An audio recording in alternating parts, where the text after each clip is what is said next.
প্রিয় ছাত্রছাত্রীরা, আজকে আমরা আবার আমাদের যে ভিডিও ক্লাস সেই ক্লাসে চলে এসেছি। আজকে আমাদের যে বিষয় নিয়ে আলোচনা করব সেটা ইংরেজি গ্রামারের খুব গুরুত্বপূর্ণ একটা পার্ট, সেটা নন ফাইনাইটস। বাংলাতে যেটা আমরা অস্বাভাবিকা ক্রিয়া বলি। সাধারণত আমরা জানি ভার্বের দুটো ভাগ, ফাইনাইট এবং নন ফাইনাইট। স্বাভাবিকা অর্থাৎ অস্বাভাবিকা ক্রিয়া। ফাইনাইট ভার্ব এবং নন ফাইনাইটসের ভার্বের মধ্যে বেশ কিছু তফাৎ আছে। কি তফাৎ সেগুলো আমরা একটু এক নজরে জেনে নিই। ফাইনাইট ভার্ব টেন্স অনুযায়ী পরিবর্তিত হয় বা পরিবর্তন হয়, কিন্তু নন ফাইনাইট ভার্বের টেন্সের কোনো পরিবর্তন হয় না। ফাইনাইট ভার্ব পার্সন অনুযায়ী পরিবর্তন হয়, কিন্তু নন ফাইনাইট ভার্বের সেখানে কোনো পরিবর্তন হয় না। ফাইনাইট ভার্ব আমরা সিঙ্গুলার প্লুরাল হলেও সেখানে আমাদের কিছু পরিবর্তন করে, কিন্তু নন ফাইনাইটসের ক্ষেত্রে এসব কিছু পরিবর্তন হয় না। নন ফাইনাইটস আবার ক্ষেত্র বিশেষে কখনো নাউন, কখনো অ্যাডজেক্টিভ বা অ্যাডভার্ব হিসেবে ব্যবহার হয়। ফাইনাইট ভার্বে সেটা তো প্রশ্নই আসে না। ক্লজেও ফাইনাইট ভার্ব ব্যবহার হয়, আর ফাইনাইট ভার্ব ছাড়া আমরা কোনো বাক্য পূর্ণ করতে পারি না। মানে একটা সেন্টেন্সে তার পূর্ণতার জন্য ফাইনাইট ভার্ব অবশ্যই দরকার, কিন্তু নন ফাইনাইটস ভার্ব দিয়ে কখনোই একটা ভার্বকে, কখনোই একটা সেন্টেন্সকে পূর্ণতা দেয়া যায় না। সবসময় আমাদের ফাইনাইট ভার্ব দরকার পড়েই। যেটা বললাম যে নন ফাইনাইটস কিন্তু আমরা কোনোভাবেই সেটা দেখে বুঝতে পারবো না এটা কোন টেন্সে আছে, বা টেন্স অনুযায়ী এর কোনো পরিবর্তন হয় না। নন ফাইনাইটস ভার্ব আমরা জানি তিনটে ভাগ আছে: ইনফিনিটিভ, পার্টিসিপেল, জেরান্ড। পার্টিসিপেলেরও আবার ভাগ আছে present participle, past participle, perfect participle. আমি একটু বোর্ডে লিখেছি, একটু এক নজরে দেখে নেওয়া যায়। ভার্ব ক্রিয়া অর্থাৎ ফাইনাইট ভার্ব আর নন ফাইনাইট ভার্ব দুটো ভাগে ভাগ করা হচ্ছে। ফাইনাইট ভার্ব হচ্ছে স্বাভাবিকা ক্রিয়া, বাংলাতে যেটা বলি। নন ফাইনাইট ভার্ব হচ্ছে অস্বাভাবিকা ক্রিয়া। নন ফাইনাইট ভার্বের তিনটে ভাগ: ইনফিনিটিভ, পার্টিসিপেল, জেরান্ড। আবার পার্টিসিপেলের তিনটে ভাগ: present participle, past participle, perfect participle. আমি একটু বোর্ডে এক নজরে তোমাদের সুবিধার্থে লিখে দিয়েছি। ফাইনাইট ভার্বস এবং নন ফাইনাইট ভার্বের যে তফাৎটা সেটা দেখো। অ্যাক্ট অ্যাজ এ ভার্ব হিসেবে ব্যবহৃত হয় finite verb. Non finite verb do not act as a verb হিসেবে ব্যবহার হয় না। নন ফাইনাইট ভার্ব কখনো নাউন, যেটাকে ভার্বাল নাউন বলি আমরা, একটু পরে আরো বিশদে যখন ঢুকবো তখন বুঝতে পারবে। কোন কোন ক্ষেত্রে অ্যাডজেক্টিভ হিসেবে ব্যবহৃত হয়, অর্থাৎ ভার্বাল অ্যাডজেক্টিভ। আবার কোন কোন ক্ষেত্রে অ্যাডভার্বিয়াল হিসেবে ব্যবহৃত হয়। এবার দেখো, act as the main verb of a clause, একটা ক্লজের মেইন ভার্ব হিসেবে ব্যবহার হয়। নন ফাইনাইটস এর ক্ষেত্রে দেখো, act as noun, adjectives and adverbials, যেটা বলছিলাম। Indicate person, number and tense.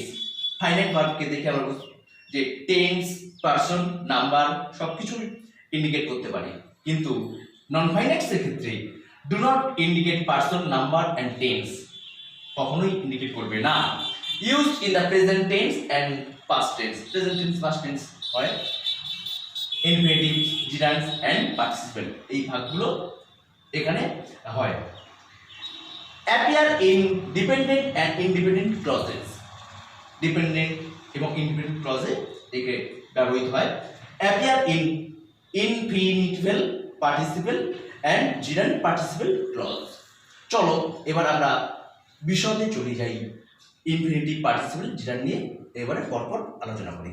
এবার আমরা ইনফিনিটিভটা নিয়ে আলোচনা করবো। সাধারণত আমরা ইনফিনিটিভ মানে জানি টু প্লাস ভার্বের টু ভার্ব, তবে আমরা একটু আরেকটু ডিটেলসে আলোচনা করবো। টু প্লাস ভার্বের রুট ফর্ম এটা তো আমরা জানি, তাছাড়া আরেকটু আমরা ডিটেলসে আলোচনা করবো।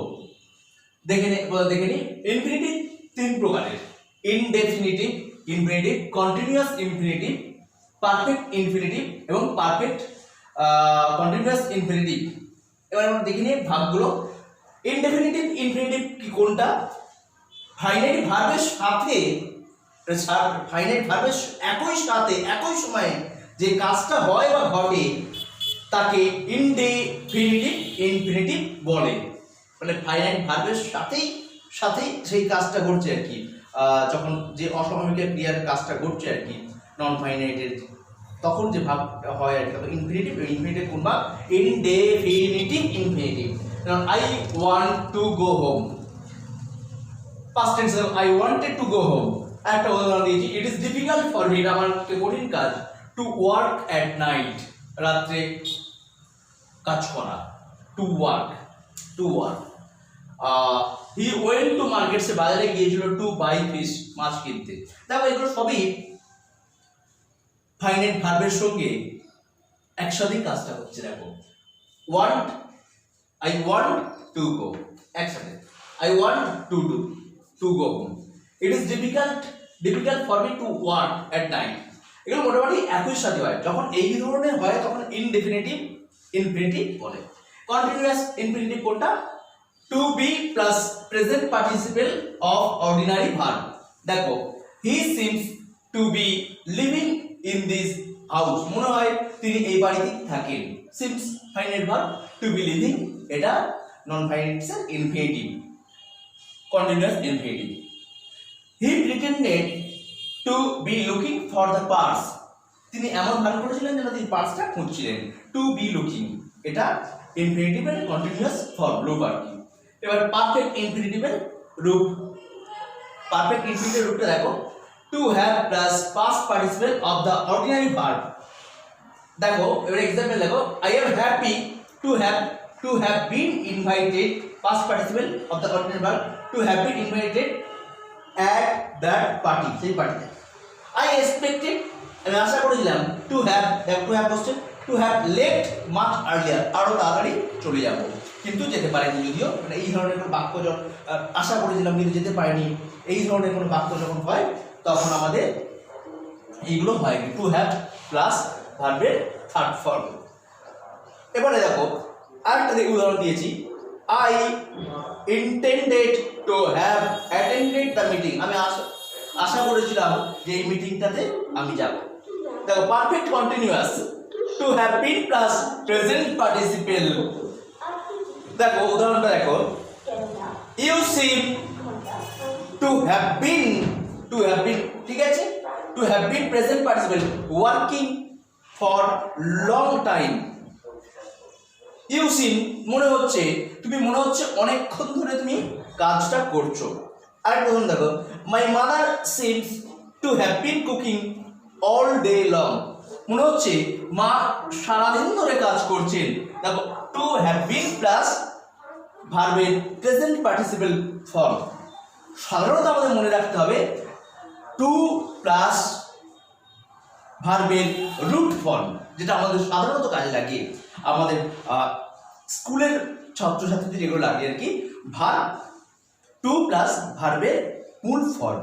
এটা আমরা আরো যেগুলো আলোচনা করলাম সেটা আরো বিস্তারিতভাবে আলোচনা করলাম, কিন্তু সাধারণত লাগে টু প্লাস ভার্বের মূল ফর্ম। যেমন আমি বাজারে গিয়েছিলাম মাছ কিনতে, যে উদাহরণটা আমি দিয়েছি, আমি বাজারে গিয়েছিলাম, তাহলে আমি বাজারে গিয়েছিলাম, বা এখানে হি দিয়েছি আমি, সে বাজারে গিয়েছিল বা তিনি বাজারে গিয়েছিলেন। He went to market to buy fish, to buy কিনতে, চলতে, ছুটতে, এই ধরনের যখন হয় তখন সেটাকে আমরা বলি ইনফিনিটিভ। ঠিক আছে, এবার আমরা পার্টিসিপেলে চলে যাব। এবার আমরা আলোচনা করব পার্টিসিপেল নিয়ে। পার্টিসিপেল সাধারণত verb plus ING, verb plus ING মানে কি কন্টিনিউয়াস টেন্স বুঝি, কিন্তু না, ভার্ব প্লাস আইএনজি, ভার্বের সঙ্গে আইএনজি যুক্ত হয়ে যখন অ্যাডজেক্টিভের মতো ব্যবহার করবে, মানে নাউনকে মডিফাই করবে, অ্যাডজেক্টিভের মতো ব্যবহার হবে, তখন সেটাকে আমরা বলছি পার্টিসিপেল। তাহলে আবার বলছি, যখন ভার্বের সঙ্গে আইএনজি যুক্ত হয়ে বা ভার্বের সঙ্গে পাস্ট পার্টিসিপেল হলে ভার্বের সঙ্গে ইডি বা ইএন বা ডি যুক্ত হয়ে যখন সেটা অ্যাডজেক্টিভের মতো বিহেভ করবে তখন তাকে আমরা বলছি পার্টিসিপেল। দেখো আমি লিখি প্রেজেন্ট পার্টিসিপেল তিন রকমের, আমরা যখন ছক করার সময় তখন লিখেছিলাম present participle, past participle, perfect participle. দেখো present participle verb plus ING, verb plus ING, verb plus I N G is equal to adjective, verb plus I N G is equal to adjective. এটা হয় কি হয় না? কিন্তু ভার্ব প্লাস আইএনজি মানে ভার্বের সঙ্গে আইএনজি যুক্ত হয়ে যখন সেটা অ্যাডজেক্টিভের মতো ব্যবহার করবে সেটাকে আমরা বলছি প্রেজেন্ট পার্টিসিপেল। দেখো এ রোলিং স্টোন, এ রোলিং স্টোন একটা ঘূর্ণায়মান পাথর, গ্যাদার্স নো মস মানে সেখানে কোনো শ্যাওলা জমে না, ঘূর্ণায়মান যে পাথর সেখানে তাতে কোনো শ্যাওলা জমে না। এ রোলিং স্টোন ঘূর্ণায়মান পাথর মানে পাথরটা কি অবস্থায় আছে, মানে ঘুরছে ঘুরছে গড়াচ্ছে, মানে পাথরটা কি অবস্থায় আছে সেটা এই রোলিং কথাটার দ্বারা বোঝাচ্ছে, মানে স্টোনের অবস্থাটা বোঝাচ্ছে রোলিং। তাহলে এটা অ্যাডজেক্টিভ, মানে স্টোনকে যেহেতু মডিফাই করছে তাহলে এটা হচ্ছে আমাদের present participle. A rolling stone. A dying man speaks feebly, খুব দুর্বলভাবে, যে মুমূর্ষু মানুষ খুব দুর্বলভাবে কথা বলে। ম্যান, এই ম্যানটা কিরকম, যে ডাইং মুমূর্ষু, তাহলে ম্যানকে মডিফাই করছে, তাহলে এটা হচ্ছে প্রেজেন্ট পার্টিসিপেল। স্পিক্স ফিবলি, তারা দুর্বলভাবে কথা বলে। তা এইভাবে বার্নিং হাউস, বয়লিং এগ, এইভাবে বিভিন্ন যখন নাউনকে মডিফাই করবে তখন আমরা সেটাকে বলছি প্রেজেন্ট পার্টিসিপেল। তাহলে আরেকবার বলছি, দেখো এই স্টোনটাকে মডিফাই করছে রোলিং, সে কি অবস্থায় আছে বোঝাচ্ছে। ম্যানটা সে তাকেও কি অবস্থায় আছে সেটা বোঝাচ্ছে, সেটাকে এটাকে আমরা বলছি যে প্রেজেন্ট পার্টিসিপেল। এবং একটা খুব জিনিস এখানে সূক্ষ্ম তফাৎ আছে পার্টিসিপেলের সঙ্গে, প্রেজেন্ট পার্টিসিপেলের সঙ্গে জিরান্ডের, জিরান্ড এর পরেই আলোচনা করব। একই রকম দেখতে, তফাৎটা কোথায়, এ ব্যবহার হচ্ছে অ্যাডজেক্টিভ হিসেবে আর জিরান্ড ব্যবহার হবে নাউন হিসেবে। দেখো আরেকটা জিনিস তোমরা নিজেদের মধ্যে বোঝার সুবিধার্থে বলে যাচ্ছি, ভার্ব প্লাস আইএনজি তার সাথে যখন নাউন যুক্ত যদি হয় তখনই সেটা participle. Verb plus ING plus যদি নাউন, তার সঙ্গে নাউন থাকে তখন আমরা সেটাকে বলছি প্রেজেন্ট পার্টিসিপেল, কিন্তু জিরান্ডের ক্ষেত্রে সেটা থাকবে না। দেখো dying man, boiling egg, burning house ইত্যাদি। ক্রাইং চাইল্ড গেটস মিল্ক, কাঁদন্ত শিশুর দুধ দরকার। ক্রাইং চাইল্ড, শিশুটা কি অবস্থায় আছে, কাঁদছে, তার অবস্থা বোঝাচ্ছে। ক্রাইং চাইল্ড, দেখো নাউন সাথে যুক্ত আছে, ক্রাইং এর সঙ্গে নাউন যুক্ত আছে, ক্রাইং চাইল্ড। কিন্তু জেনারেলের ক্ষেত্রে সাথে নাউন যুক্ত থাকবে না, সে তো নিজেই তো নাউন হিসেবে ব্যবহার হবে। তফাৎটা তাহলে জেনারেলের সঙ্গে প্রেজেন্ট পার্টিসিপেল, তফাৎটা এখানেই। এবং দেখলে অ্যাপারেন্টলি যদি দেখলে মনে হবে জেনারেল এবং প্রেজেন্ট পার্টিসিপেল একই রকম। এবারে আমরা পাস্ট পার্টিসিপেলের জন্য চলে যাচ্ছি। ভার্ব প্লাস ডি বা ইডি বা ইএন যুক্ত থাকবে। দেখো it is a broken stick, এটা একটা ভাঙা লাঠি, লাঠিটা কি অবস্থায়, কিরকম, ব্রোকেন, ভাঙা। তাহলে এটা অবস্থা হচ্ছে, তাহলে এটা হচ্ছে পাস্ট পার্টিসিপেল। দেখো দ্য উন্ডেড ম্যান, আহত লোক, লোকটা কি অবস্থায় আছে, আহত। The wounded man was carried two hospital, তাকে হসপিটালে পাঠানো হয়েছিল, লোকটা আহত। এটা যারা বোঝা যাচ্ছে, তাহলে এটা হচ্ছে কি পাস্ট পার্টিসিপেল। এবারে পারফেক্ট পার্টিসিপেল কিরকম হবে, পারফেক্ট পার্টিসিপেল হবে having plus V3, having plus V3। দেখো হ্যাভিং ফিনিশড রিডিং, কাজটি সমাপ্ত করিয়া উই ওয়েন্ট টু প্লে, আমরা খেলতে গিয়েছিলাম। হ্যাভিং লস্ট হিজ ওয়ে, তার রাস্তা হারিয়ে ফেলে the boy began to cry, ছেলেটা কাঁদতে শুরু করেছিল। হ্যাভিং প্লাস V3, এটা হচ্ছে পারফেক্ট পার্টিসিপেল। মানে তাহলে আরেকবার ছোট্ট করে একটু বলে নিই, যখন ভার্বের সঙ্গে আইএনজি যুক্ত হয়ে অ্যাডজেক্টিভের মতো ব্যবহার করবে বা ভার্বের সঙ্গে ইডি, ইএন বা ডি যুক্ত হয়ে যখন সেটা অ্যাডজেক্টিভের মতো ব্যবহার করবে সেটাকে আমরা বলছি আইএনজি যুক্ত হলে প্রেজেন্ট পার্টিসিপেল, ইডি বা ইএন যুক্ত হলে পাস্ট পার্টিসিপেল। এবং এটা আমাদের তার সাথে কি যুক্ত আছে, নাউন। নাউন দেখো উন্ডেড ম্যান নাউন যুক্ত আছে। Broken stick, dying man, rolling stone, প্রত্যেকটার সঙ্গে নাউন যুক্ত আছে। ওকে, এবার আমরা জিরান্ডে চলে যাই।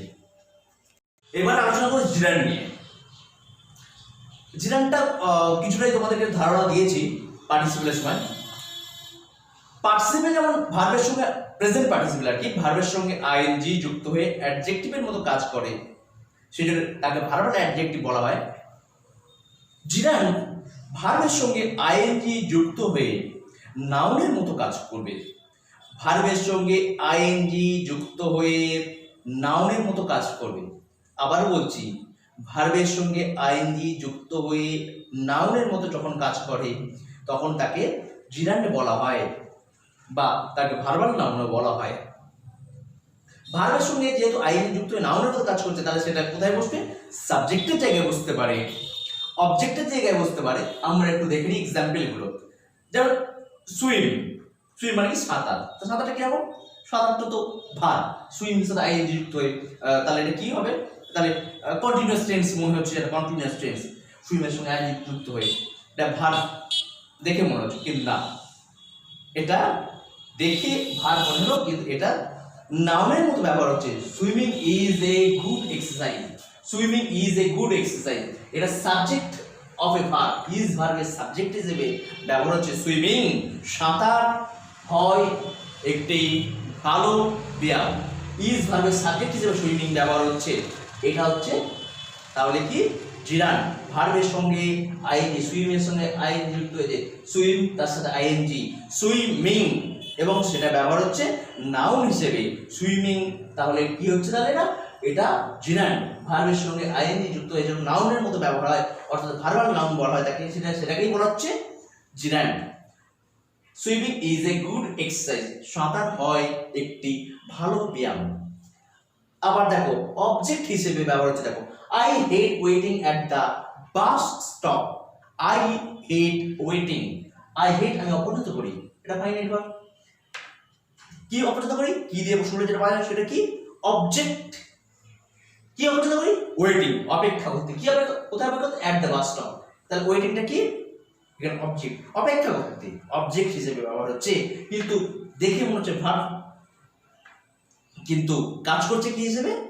অবজেক্ট হিসেবে, অর্থাৎ নাউন হিসেবে কাজ করছে। তাহলে এটা কি? জিরান্ড। আবার দেখো, হি ডিসলাইকস স্লিপিং, সে অপছন্দ করে ঘুমাতে, এই একই, অবজেক্ট হিসেবে কাজ করছে। আবার দেখো, অবজেক্ট অফ এ প্রিপোজিশন, প্রিপোজিশনের অবজেক্ট হিসেবে। উই ক্যান নট লিভ, আমরা বাঁচতে পারি না, উইদাউট ইটিং, খাওয়া ছাড়া। তাহলে উইদাউট প্রিপোজিশন, ছাড়া, ইটিং, না খেয়ে আমরা বাঁচতে পারি না, উইদাউট এর যে প্রিপোজিশনের অবজেক্ট হিসেবে এটা ব্যবহার হচ্ছে।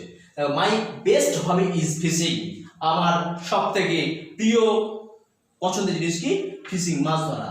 Complement of a verb, is fishing. তাহলে কি? আমার প্রিয় জিনিস কি? ফিশিং। দেখে কিন্তু এটা মনে হচ্ছে যেন ভার্ব, কিন্তু ভার্ব না, কমপ্লিমেন্ট। এটা ইজ ভার্বের কমপ্লিমেন্ট। আমার মাছ ধরা আমার পছন্দের জিনিস, মাছ ধরা আমার পছন্দের একটা, আমার পছন্দ, আমি পছন্দ করি মাছ ধরতে, ইজ ভার্বের কমপ্লিমেন্ট হিসেবে ব্যবহার হচ্ছে। তাহলে ভার্বের সঙ্গে আইএনজি যুক্ত হয়ে যখন সেটা নাউনের মতো কাজ করবে তখন তাকে আমরা বলছি জিরান্ড। আশা করছি তোমাদের নন ফাইনাইটসের সবগুলো পার্ট ক্লিয়ার হলো। আর নন ফাইনাইটসের যে কটা ভাগ ছিল, ইনফিনিটিভ মানে টু প্লাস মূল ভার্ব, তারপর পার্টিসিপেল ভার্বের সঙ্গে আইএনজি যুক্ত হয়ে বা ভার্বের সঙ্গে ইডি বা ইএন যুক্ত হয়ে যখন সেটা অ্যাডজেক্টিভের মতো কাজ করে তখন তাকে আমরা বলছি ভার্বাল অ্যাডজেক্টিভ, সেটাকে আমরা বলছি অর্থাৎ পার্টিসিপেল সেটা। এবং এখন শিখলাম জিরান্ড, ভার্বের সঙ্গে আইএনজি যুক্ত হয়ে যখন সেটা নাউনের মতো কাজ করে অর্থাৎ ভার্বাল নাউন হিসেবে কাজ করে সেটাকে আমরা বলছি জিরান্ড। তাহলে নন ফাইনাইটসের সম্পর্কে তোমাদের কিছুটা ধারণা দেওয়া গেল আশা করছি।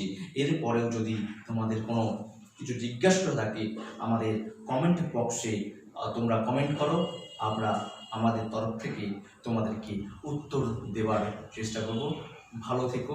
পরবর্তী ক্লাসে আবার নতুন কিছু নিয়ে আলোচনা করব।